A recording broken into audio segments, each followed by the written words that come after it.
opéra qui est Malaya Liboso, il n'y avait que moi qui le savais. Et si papa Kadjombo n'a dit, moi je vais publier ça. Maman, madame Aboye, habité, ce qu'on publié, et il s'est mis sur Babola, comme si Tozo Mandi, habité. Kadjombo, Azamuto à TV. Attends, il y a des côtés liés, moi qui les y a des côtés liés. Azamuto à TV, c'est le quoi Moutounio sauté. Alors, je me suis soumis na mebe kwa famille. Tant que beli tout, bandeko na ngai, franchement, batu baye bakité. Oui, ça c'est vrai. Baye bakité. Or moi je condamne ça. Pour ngai, ceux qui peut-être batu baye baka dès le premier jour, peut-être alinga comme en état ôté. Président batu ya misu mine pe balinga baya, oyanga munaye balinga ba soutenir. Batu ya misu ya bien pe balinga baya na ngamu ne ba soutenir. Batu oyo bayebi ba vrai batu ba biki saka poison. Hein? Il y a façon tout. Baza pe na Kinshasa a. O ba ko ya pe ko apporter pe moi quelque chose au pe peut-être que moi c'est comment vous. Alors discrétion, ils a malamu ils a pe mabe. Il y a malamu ils a pe mabe. Alors en un mot Congolaises et Congolais, la meilleure façon de pleurer Papa Kadjombo, c'est de le venger. Il faut venger Papa Kadjombo. Pourquoi motivation pour moi je suis un homme de Dieu. Je suis un homme de Dieu. Trop pour combat pasteur et savoir.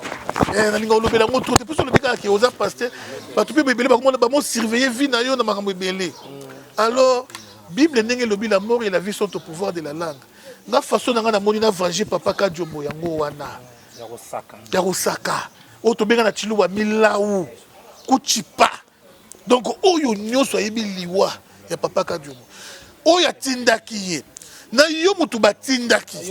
Na yo mutu nyonso. En tout cas, vraiment Nzambe amoni sa justice na ye. Oyo yo semé yango ko récolter. O semé liwa na vie ya Papa Kadjombo. O ko récolter pe liwa na vie ya papa na vie na yo. Na bana na yo. Ah, c'est la 4e génération. Vraiment comment mutozaki na mwasi na ye na bana na ye na famille na ye bo mettre fin na vie na ye ka boy. Omoni batu nyonso oyo zobona oyo. Hein? Lobi ba bosana na ba Papa Kadjombo. Oya ke feti akei, oya ko bina bini. Mais moi si na ye. Moi si na ye, na bana, etikali tâche. Nani ako remplir sous place wana. Ako combler vide wana. Azati, quand vous décidez que non de mettre fin à la vie à moto. Ça c'est bizarre. Payez baké. Papa, okokomaka no président na Congo te. Attendez ngeni okokomaka président na Congo te. Okokomaka président na Congo te. Moi je suis prêt à te soutenir comme no président na Italie, tout na Zambie. Dès qu'on nous soutenir yo makasi on remplacer Constant Omar na Fekofa. Mais quand à Congo dès Fekofa pe ba na vita ba bouyi na bango ba na vita ba moyi. Ba lingi na bango to koyoka ta yote. Parce que ma belle est au bâtiment hypocrite, plus mauvais que Joseph. Plus mauvais que. Ceux qui Congo, ils sont présents, le Congo, il y a Bongo. Mais c'est grave. C'est grave, je vous dis, Congo est aussi là. Et aussi là.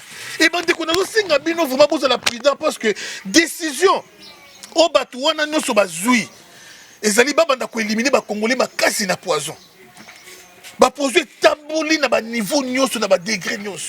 Soyez prudents. Soyez prudents, soyez prudents.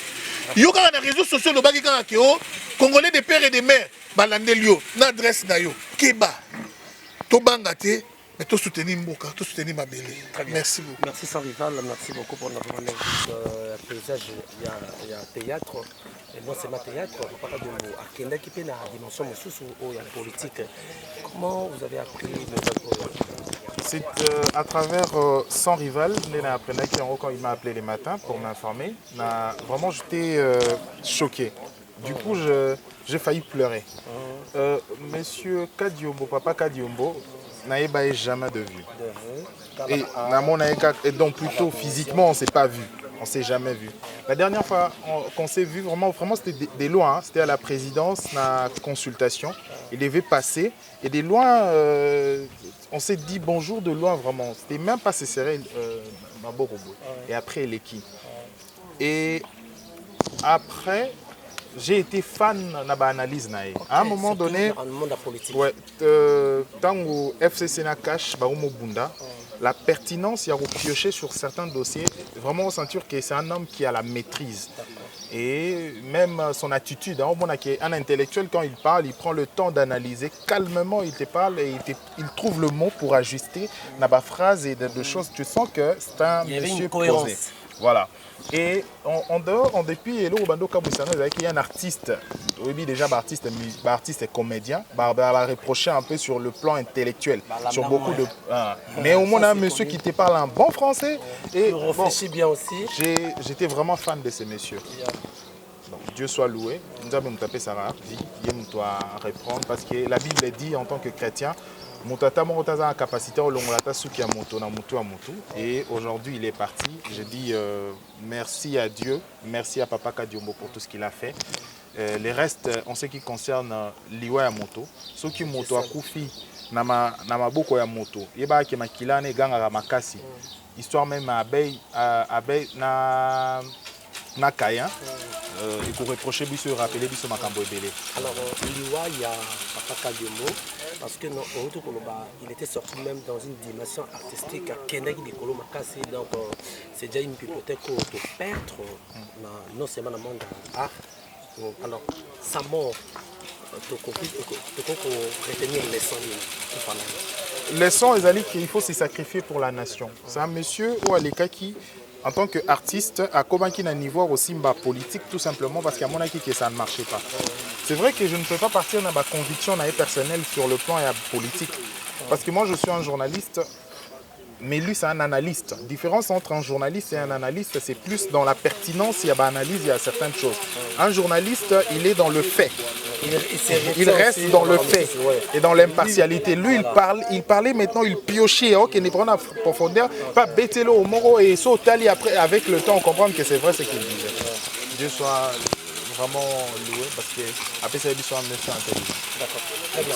Alors, mesdames et messieurs. Pour Malino, Yépé, ndenge toyokaki awa na yoka lisusu ndenge mosusu bino pe boyebi liwa na ye bo ngai na kolobaka ke liwa ezali tozo tambola ngo biso nyonso tozango na nzoto soki kaka pa ok merci yango moni ke toya esala ke bojoa na ye déjà moningi tojoa na ye na pièce na ye ya groupe na ye abenga nga tojoa une fois côté à Salongo.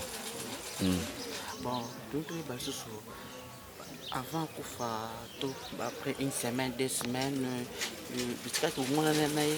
Non, tout le monde a gagné. Quels sont les meilleurs souvenirs de votre côté?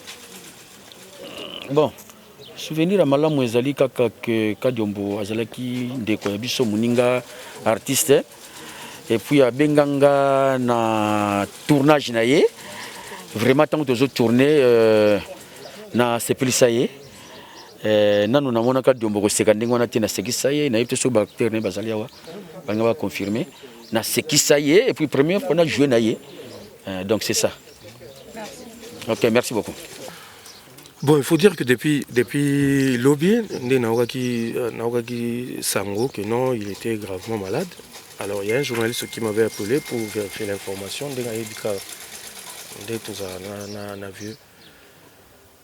Alors, on a une information, Naogaki Sango est malade. J'ai essayé d'appeler, numéro Naemi Balé, ça ne. Alors du coup, ça a un peu bizarre quoi. Alors j'ai directement appelé parmi Bananaye où a travaillé na bango, au Bazaki proche na na bengi Pakaloui. Non en tout cas, Aza l'information selon laquelle vieux Aza côté déjà en coma. Alors ça l'a bien été et le quoi peu nazaki na salamo na ville na compte ministère environnement, j'étais tellement loin, j'ai appelé le quoi n'avait vu de loin baza quartier Moronaï Awa na miko ben vu de loin et puis il va quitter nde alakai ngai akoma parler à bonga salanga signe bon azeli signal na ye était ti na ba 6h du matin nde pakaloui abengi ngai pour déjà tant na moni appel ya pakaloui na l'heure wana naokai déjà makila ya nzoto epanzani donc je savais que l'irréparable est arrivé. En tout cas, ça l'a vraiment bien été. Partout dans le monde, bako retenir nini pe ba fan na bino et puis la plupart ba te belé bison so so ba appel au monde ka Kadio Makufio tout monde na bodo na ba publicité na ba biloko belé impression européen ça ba fan to message européen ça bango attaque to ba pe pa ba proche au pe ba mona na yo mingi na télévision na yevo. Bon, na ba fan na arrive ça non Kadiombo c'est un grand frère que pratiquement moi j'avais adopté. Tangwa Yaki, je crois d'entrer à Afdel, à Hôtel Bumbashi Aye, et Zagin a besoin à côté d'un circuit. Il y a un artiste, il y a Kin. Alors je l'avais reçu, à l'époque je travaillais avec Colem Mukendi, dans l'agence plurielle. Et tout ça est en publicité, tout ça est en publicité. Il y a produit Moko Boye, on a Bimisa qui crie à quelle beauté, tout ça qui naïe. On a qui travaille le bosso tout ça naïe. Mais lui il m'appréciait déjà parce qu'il m'avait découvert dans les stars du rire, tant un autre avait à Bonbon Fifi. À l'époque, lui il était à Lubumbashi. Alors Tangoye, vraiment c'est un doyen. C'est un grand. Et puis, il y a un malamu. Bon, Azaki na makamuna ya ima makasi, yango moni bato ebele pe banda ko coopérer na été mais ngai bizarrement makila na biso mi balé et kokanaki en tout cas côté batnyos bando zané d'incompréhension ngai na yeto ande ko s'entendre très bien. Dès après Sportwana toye ko sala satire. Donc qui était idée originale d'Angaï et étant Yaki, du coup, tout bandaï ko salango naïe. Alors c'était vraiment, c'est là que j'avais découvert vraiment dimension moko, il y a talent au Viona Zaki Nango, donc c'était vraiment une valeur. Donc les loyaux, to perdre vraiment, donc, on a perdu une icône, une dimension moko na habité ce qui c'est dommage tout le bayango na simaliwa na mais Kadiombo simplement analyse politique. Bon, comment ça analyse politique, vous savez un artiste professionnel, c'est un analyste, c'est un observateur de la société et ce qui peut société les autres ça peut lui pousser à s'engager pour faire bouger les choses. Je crois analyse na ezala qui ras-le-bol, il y a comme que société nabiso, Congo nabiso, ils ont avancé, il y a tout le tas de problèmes. C'est pourquoi au-delà il y a scène, il avait voulu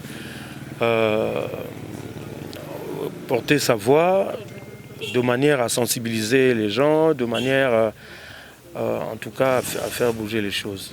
Étais-vous informé de sa maladie? Non, pas du tout. Enfin, la dernière maladie, là, je n'étais pas informé. Mais il y a je crois 3 mois, il était hospitalisé. Quand je l'avais appris, je l'avais appelé. Il ne décrochait pas. Et puis après, je crois, après 2 jours, il m'a rappelé pour me dire que non, il était vraiment dans un état critique. Il était en réanimation. Mais cette fois-ci, je n'étais pas informé. J'étais informé hier que non, il était gravement malade. Et le temps de chercher à vérifier et l'irréparable est arrivé. Merci beaucoup. Je vous en prie. Courage. Merci.